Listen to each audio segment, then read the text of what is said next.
You are looking at Julian's pronunciation guide, where we look at how to pronounce better some of the most mispronounced words in the world, like this other curious word. But how do you say what you're looking for today?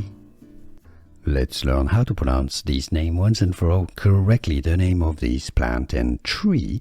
If you want to learn more plant names, more vocabulary like this that is confusing, stay tuned. The English pronunciation, but it comes from Spanish and Portuguese. In Spanish it's pronounced jacaranda, jacaranda.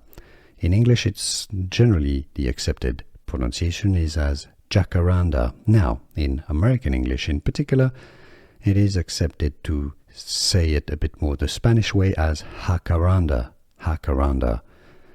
But generally, jacaranda in English, the English pronunciation, jacaranda, and now you know.